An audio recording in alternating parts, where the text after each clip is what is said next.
This is our March tape. I'm making this one also in May, as I explained in the February tape. If my voice sounds a little quick or sharp or uneasy, it's because we're walking at a pretty good clip here. And when you walk, sometimes the air comes out a little sharper than usual. The reason that we're walking, and we are walking downhill, is I just blew out a truck tire. Came around a turn there, and there was rocks everywhere. There was really nowhere to go. And boom, I hit a rock, and that was it on the tire. So as I looked into the back to get the spare and to get the jack, I knew they weren't in there because I had just been using the truck for carrying things. So, be prepared, and whatever happens, for goodness sakes, don't take it personally. So, instead of sitting in the truck or walking out onto the rocks or climbing somewhere else, basically we're just shuffling on down the road, checking it out. It's a beautiful day. So the walk will do us good. You guys just kind of join in with me and you will get the aerobics with me. So it's just going to be kind of like a little fun walk. As naturally you look for the material of the day, I think that we'll use the material that presented itself. Be prepared.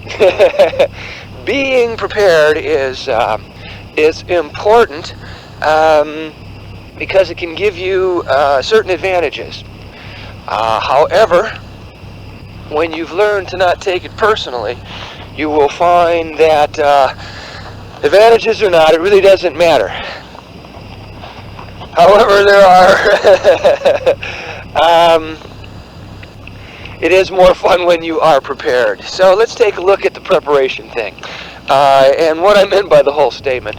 Basically, if you're not taking anything that goes on personally, you're just understanding that everything is in the flow and you're just moving right along with it, then whether you get a flat tire or not, it really doesn't matter. So there's a part of me that understands it really doesn't matter, and it totally really doesn't. If I would have been in a hurry to get somewhere, probably it might have mattered somewhat that I didn't have the spare tire and jack with me. Because we're people, right? I mean, I'm no different than anybody else. I'm going to look back there and go, no spare. You know I'm going to say shit. It doesn't matter how godlike you are, you know, if I say that mild. And what I actually said was, damn it. So, because I knew the spare wasn't back there. Now, this is coming down to a present time preparation type thing. It was like, yesterday I was building a garden. So, in the building of the garden, I had to take out the spare tire and the jack. And the reason that I had to do that was because I was carrying manure and straw and stuff for the garden. So while I'm doing that, naturally I had to empty the bed of the truck. When I emptied the bed, I remember distinctly taking out the jack and the tire, so there was room. And when you take things out, always be in present time. So when I take things out of the truck, I remembered exactly where I laid the jack. I remembered exactly where I laid the tire. And I also remembered exactly how I thought, no, you won't need this. Now, when I had the flat tire, sometimes people get upset. Okay, so let's just say you had the flat tire. And let's just say we're into the drama. And let's say that you were in present time when you took the jack and tire out of your truck. And when you took the tire and jack out of your truck, you just kind of thought, oh yeah, I won't need these. Then you go out, you have the flat tire, and now you go into blame. See, if you don't stay in present time, this is kind of a tricky little thing. See, when you were in present time, you took the jack and the tire out for a reason, because you needed more room and you didn't want to fill it up with manure and all this other stuff. And you also felt to yourself that you should be okay with this. Now, that's how I felt, and I am. I'm okay with it. I'm walking, having a good time, great exercise, starting to feel that, getting that heart pumping, getting those good aerobics. Now, I felt good about it. So my feeling in that moment was, hey, it's cool. You don't need a jack and tire. Now, another person, however, one still working on this, would look and go, well, okay, I was in present time when I felt it was okay, but this flat tire is not okay. I'm bummed. I got to walk. I got to do this. I got to do that. What happens is you are in present time, and then sometimes it looks like in the new present time, when the flat tire happens, we go into the past. We slip out of the present time, and we go into an old habit of an old complaint, of an old picture, judging that what happened could be wrong. And then sometimes we go into this blame thing, which takes us out of present time. Now, the unique thing was we were in present time the whole time. When we knew we took everything out, and it told us that, hey, everything's going to be okay, hey, you got to trust that.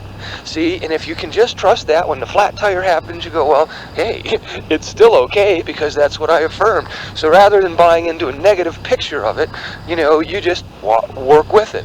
Now, let's say I was in a hurry to get somewhere, well, let's not say that at all, because that's not the present time situation that happened. I only really like to work with what just happened.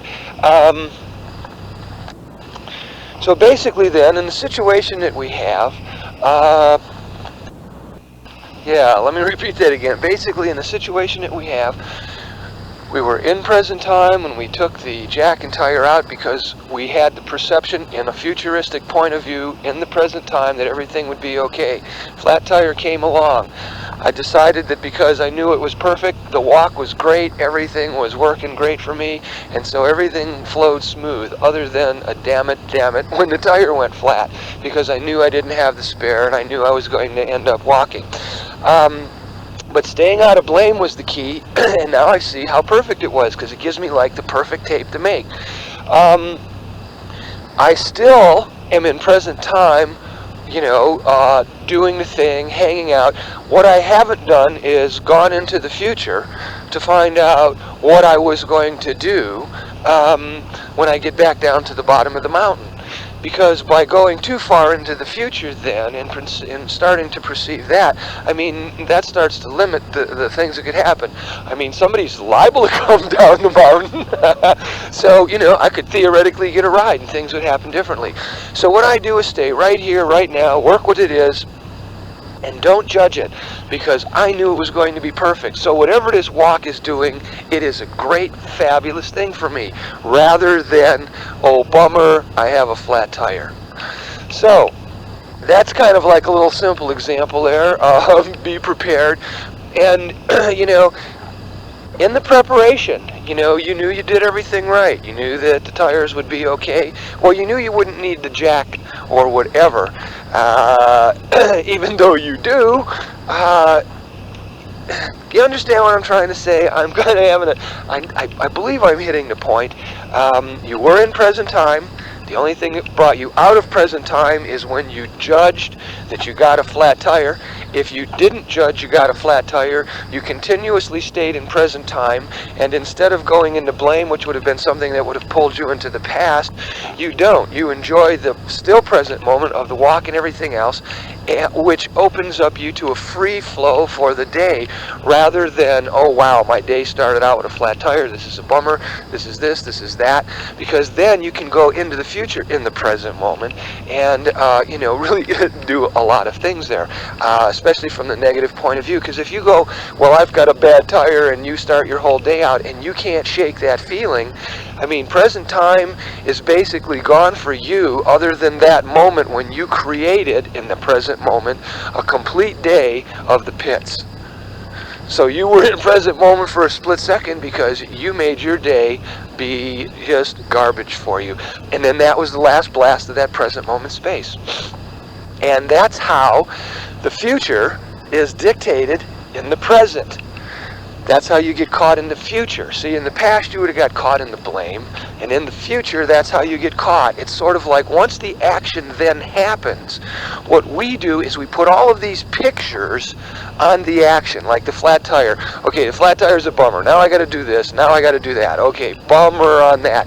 Now I've got to bother other people, and I'm going to lay my trip onto them as to how the flat tire was a bummer for the day. And I can take this story and I can run with it for the entire day, creating nothing but, bummer space in the future, and not even noticing that I'm out of present time. So, that's how easily an action of the day can either move you into the future or the past while you're feeling pretty good and hanging in there in the present moment, feeling like you've really got this thing together. It's sort of an example in being prepared, and then when you are prepared, accepting what comes up and not judging that, well, hey, I thought I was prepared, man. It said that it would be okay if I didn't take my jack and my tire. You can't buy into things like that. You have to flow smoothly with everything that goes on. Well, the day's a perfect day for teaching, and I can keep explaining now. See, just a minute ago I was saying how everything's perfect. You just keep going in the flow. Everything rolls along. And you know that everything's like just perfect, even though you're like walking. So here comes a car down the hill. Yeah, like who would have ever thought a car would have been coming down the hill? And they drive right past me, and it's a kid. And I watch him go past, and I think to myself, why didn't he stop for me? And then it's like, well, why should he? He was just on his way down the hill. And then I thought, well, I would have stopped for somebody if I saw him hitchhiking down the hill. And then I noticed that there was a part of me that almost wanted to make the kid wrong, but not quite, because by staying in the present moment, I realized that I was going to make a picture. The thing I just got done talking to you about, I was getting ready to make a picture that, wow, this kid was wrong. He didn't stop to pick me up. I mean, he knows nobody ever drives on this road. But it's perfect. And as he went by, I watched how my mind, as a personality, wants to jump into old pictures. And then by staying in present time, you watch how the brain would have presented this picture of resentment to you.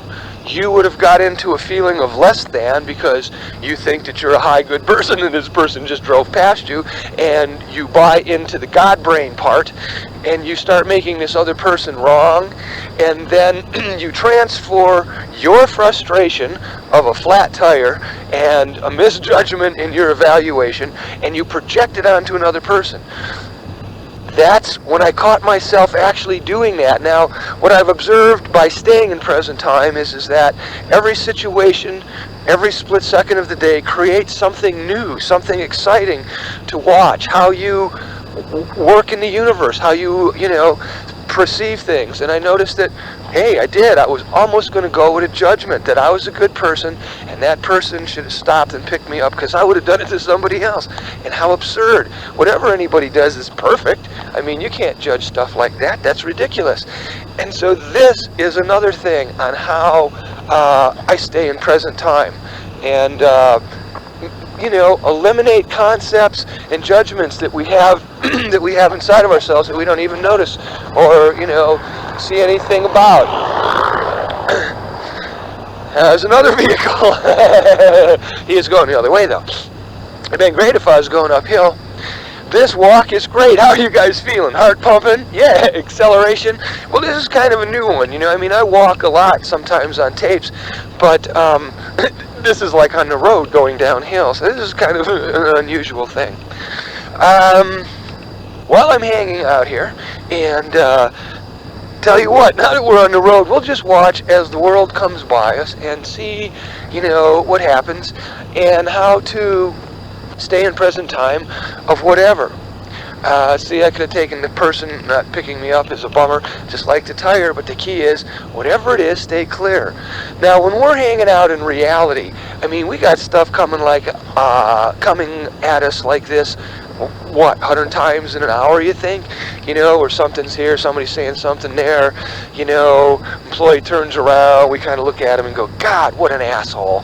I think not all of us do it because, some of us don't use that approach, but a lot of us kind of make little quick judgments like that.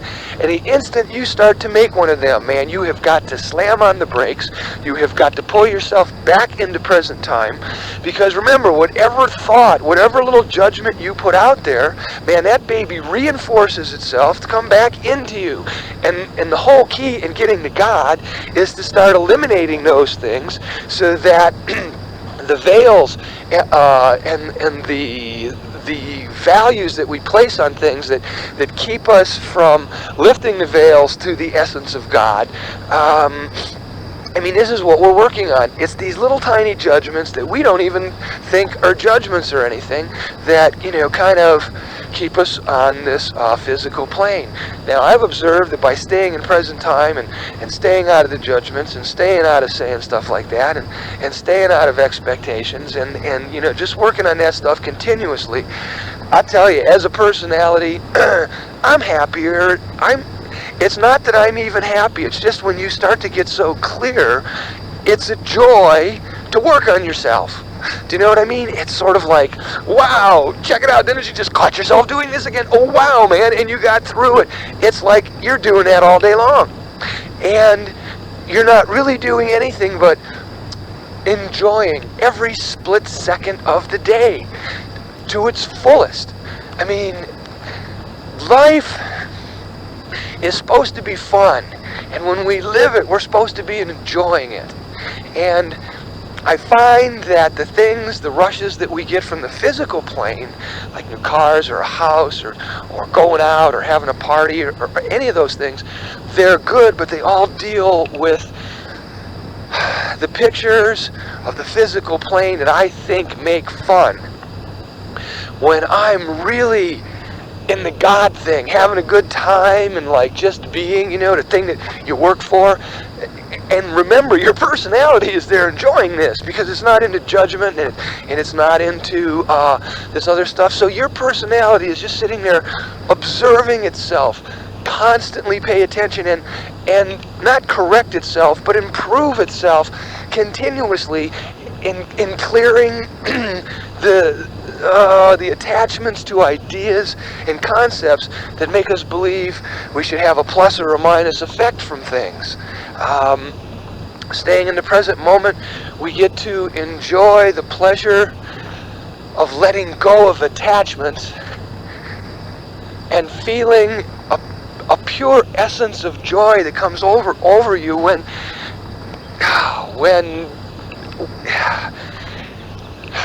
you know that these things that you're working on are leaving your body and that you can feel it.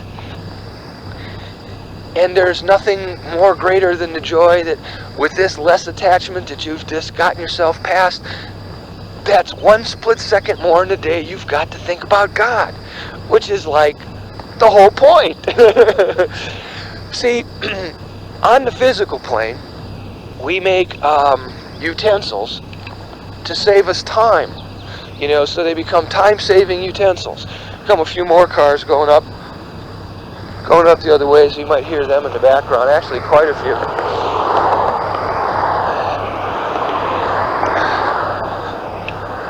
Wow. A lot of people coming up here now that the day's starting to break. Well, I figured we've walked a little bit. How you guys feeling? Breathing good? In, out, in, out. That's it. Now, on the physical plane, we make, time-saving tools so that we have more time for leisure or more time to ourselves. Like electric toothbrushes and fancy stuff in the kitchen, all these time-saving gadgets. Okay, now, as an essence, as a divine being of light, instead of it being on the physical plane, what we're doing is we're removing attachments from our life by using God as the aspect. So that's what we save our time for. In other words, we're eliminating attachments that we have to the physical planet in terms of judgments and evaluations, which allows us to have more time to think about God. The more you think about God, the more you would start to create more devices to save more time, to spend more in the divine energy rather than, working. So it's sort of like a parallel. We invent time-saving machines so that we have more time to save, and on the divine level, we create being in present time so that we can eliminate and save ourselves more time, so to speak, so that we can hang out with God more and share in the divinity. See, there's got to be a reason that we're going to God, and the reason is because every split second of the day is magnificent. Every split second of the day is like heaven. And by eliminating judgments and concepts and staying in present time, you've started taking the weight, which is caused by attachments, which are caused by ideas that we believe are are real. So, yeah, let me try and rewind this back. By doing by lightening up, by getting rid of the attachments, by staying in present time, by getting rid of those things that hold us to the physical plane, we have more time to think about God. Let me try and cover something here. See, I've got all these thoughts running through my head from concepts and ideas that I work with, so let me try and put this down on tape. In present time, and basically in the understanding of time. Now, present time and understanding of time are a little different. There are ways for you to save time and to lose time. Now, when you learn how to save time, this is how you as a human being begins to understand and how to manipulate time on a physical plane. When you learn how to save time, example, so say I need to teach a little more in a workshop, so it seems like I've been teaching for 2 hours, but I've only actually taught for 1 according to the clock. So I got a lot of material in a shorter length of time than what everybody thought. Okay, well, basically I was saving time. I was using it in such a way that I might have had it saved up from somewhere else so I could get 2 hours worth of stuff into 1 hour, because I had an extra hour's worth of time saved. Now, hanging out in present time is a little different than hanging out in time and using time and saving it. So I want to kind of clear this thing up about, by being in present time, you have more time to think about God. That's true. There are also ways of saving time when you're in present time, not all the way, but close. So you're saving time because within this band, there's like an area where you can go forward and back, and that's where time, the magical aspect, really works. Explaining time would basically take a whole weekend, but I just want to start touching on it a little bit so that in the future, when we do start talking about time, you have definite ideas as to what I'm referring to. See, the key is, in our divine understanding, is to be aware of God every split second of the day. This magnificent essence, and if we are aware of it, the more aware of it we become, the less attached we are on the physical plane. Because the essence that this godness puts out, that we are a part of, when we get into the full flow of that, it's sort of like letting go of our attachment to our mother, or our attachment to the womb, or our attachment to the feminine aspect, or that creative force that made us. We all have that thing within us. To let go of that. See, that's all physical plane stuff. To let go of that attachment allows us to ascend into the higher states, basically. Where when you're feeling God, it's like when you're feeling the attachment to Mother Essence, you know what that's like, because you remember what it was like being a baby. But you also realize that you let go of that essence and you go out into the world to manifest whatever it is that you are. It's sort of like that's what the physical plane is like, that motherly aspect. And then the divine plane is sort of like you letting go of that attachment to the creative form and then stepping out as your own person, as your own adult, male or female, whatever, as your own essence. You've let go of the creative attachment to form, and you've stepped into the godness, which is your own personal life.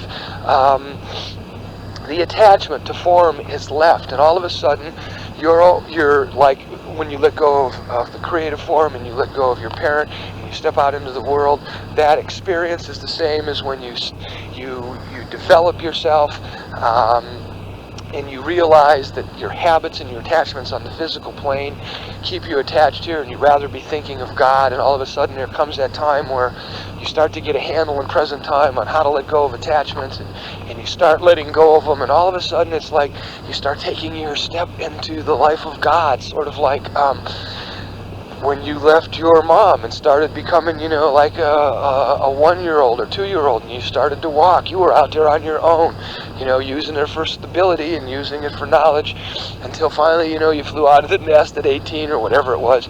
It's the same way when you start becoming aware of how you are functioning, and that when you start realizing that you are letting go of physical habits and attachments that are keeping you stuck to this plane, you start seeing how you can let them go in present moment, and what it's like to step into the totality, to step into the divinity and have peace and joy and this godness all the time. It's sort of like, leaving the nest at 18 and going out into the world and seeing what it's like. It's a magnificent experience. Well, so is God. It's a magnificent experience once you start letting go of that physical plane stuff. Okay, so let's kind of flip on over to the other side and check in and see what's going on there. Thanks. And in present time, doing all these things at once. Woo, boy, this is almost too much. But not quite. And it is total fun. Well, since I've had to switch from one side of the tape to the other, my day has somewhat rolled along again. Car coming up, I knew the person. A fellowship person. Smiled and waved, and then for some reason it was like, well, of course, she would stop and turn around and pick me up, but it was like, yeah, but I'm having so much fun making this tape. It'll actually be interesting in hearing how this tape turns out, because I've noticed that as I've been walking, how the adrenaline starts to flow, and I'm walking fairly fast. It's not so much adrenaline as endorphins, so I'm getting a runner's high, which is kind of unique. But I'm having basically a great time. The walk is accelerating. This is so healthy for us. I send all my highest thoughts and my most imaginative abilities to take this accelerated feeling of life and joy and godness and wholeness and oneness. I mean, I'm just jazzed to share with you guys. I know maybe having a flat tire sounds stupid to you, and me making an example of it, but it's like, it's real life. It's the things that we got to deal with every day. It's sometimes the best examples, to use. Because it's what we do. So that's kind of like why I do stuff like this. Of course, you know how I am. So we're having a great day. God's shining on us. Angels are singing. Birds are rapping. We're moving along. Now, let's take a little bit of look of the acceptance of God into our hearts. There's a part where we say we're God, and when we're having a really good day, there's a part where we feel those bursts of divinity. But I've observed that sometimes when we're looking at ourselves from that way, it's almost like we're making a comparison of ourselves. We go, oh, I'm God at this time, and like, oh, I'm not God at this time, I'm my personality at this time. And we try to discern, what time we're really God because things are going really, really well, and what time we're not. And the key is, like, if things are going really, really well, or if things are going really, really, really terrible, you're still there with God, because you're still part of the whole. And so that experience that we're looking for in terms of acceptance of God, it's like you have to accept God into your heart when you're having a good day, or a bad day, or a neutral day, and that you just have to know that it's there all the time, and that it's not enhanced because you're having a good day and you're on this really clear high and you're just like bouncing around and you're going, oh wow, this is definitely divine. That's just you and the personality hyped up. I mean, that's an endorphin high, man. That's not divinity. The divinity is when you can really feel a sense inside of yourself, even when you're in an almost rage state of anger. There's a sense of knowingness, there's a sense of clarity. And you go, oh yeah, right. And boom, that divinity kind of takes back over. And without us even knowing or being able to explain how that divine aspect worked, we begin to let go of the anger or whatever it is that we're kind of struggling with. Just taking a break here. Add a stone in our shoe. That's not helping the troops. Okay. Get that all fixed. Yeah, if you need to adjust your tennis shoe, I know it's a rough hike, so you can just take a moment, tie that baby back up again. Okay. Sorry to slow you guys down on this run. Okay, I'm rolling again. We're up on our feet. Legs are moving. Heart's beating. Man, I'll tell you. This is a wonderful walk. Acceptance of God. Another stone. It's alright, it's perfect. Acceptance of God.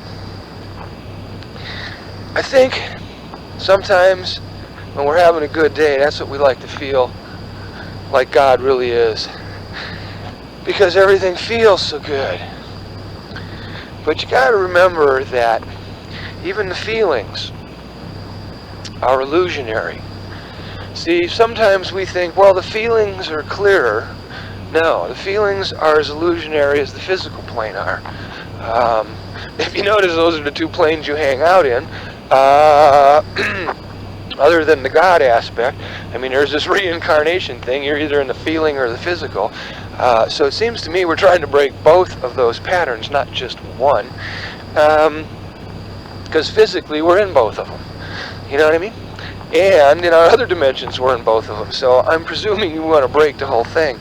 And as I've observed on my little path, as I've kind of quested after the God thing, I noticed that when things go good for you, and all of a sudden, like, you can see how all of the hard work you've put in on yourself is actually starting to pay off. And you start to get this really good feeling. You got to kind of hang out there and watch so that you don't get a pump on that, because God and feelings, God is very subtle. It's pure unconditional love. Feelings start to, they come and they go. God is consistent. See, feelings, they come and they go, and it depends, if you notice, on the reflection on how you are doing as a physical person. Now, when you're feeling really good about yourself, you're really loving yourself. But in order to love yourself in that way, I know this sounds strange, but in order to love yourself in that way, you have a lot of conditions on yourself. You have to be happy and joyful and exhilarated and feeling great. Oh, here comes a car. And there goes a car.